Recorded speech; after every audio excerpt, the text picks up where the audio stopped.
তো আজকে আমরা চলে এসেছি দি কুইনেতে। এবার দি কুইনেতে এসে আমাদের সঙ্গে জলসাথীর দেখা হয়ে গেছে, যেটা পুরোপুরি আনএক্সপেক্টেড ছিল। আমি তো ভীষণ খুশি হয়েছি, ভীষণ আমি ওনাদের ভিডিও আমরা সব করতে পারছি বেশিরভাগ দেখি এবং আমরা নিজেরাও খুব বেশি ইন্সপায়ার হই ওনাদেরকে দেখে। হ্যাঁ, আর দিদিরা এমনিও ভীষণ ভালো, মানে এত বেশি মিশুকে বা আমাদের সঙ্গে একটু ভাইবসটা ম্যাচ খেয়ে গেছে বলে তাই।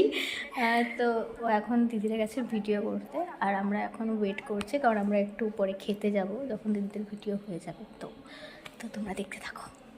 আচ্ছা, এই বোনের চ্যানেলে কারা কারা আমাদের দেখেছো আমি বলতে পারবো না, বাট এইটুখানি বলি, এই বোনগুলোর সাথে আলাপ হয়েছে, ঘন্টা মনে হয় আমরা গল্প করেছি, আর আমি জোর দিয়েছি আজ থেকে এরা ব্লগিং শুরু করবে। হ্যাঁ, দিদির কথা শোনাতে এবার আমাকে করতেই হবে, মানে দিদি আমাকে এতটাই বেশি বলেছে যে তুই স্টার্ট কর।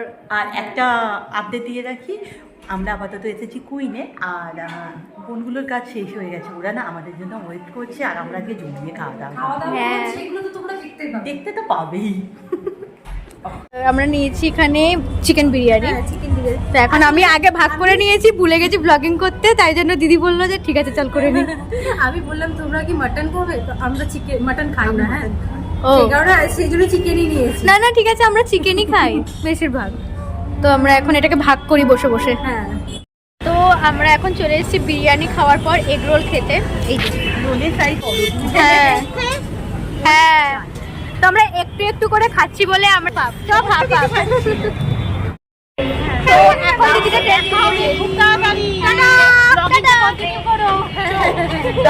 ফাইনালি আমরা অনেক ঝড় ঝাপটা পেরিয়ে বাড়ি ফিরছি। এত ট্রেনে ভিড়, বাপরে। যাই হোক, ব্লগটা এই পর্যন্তই।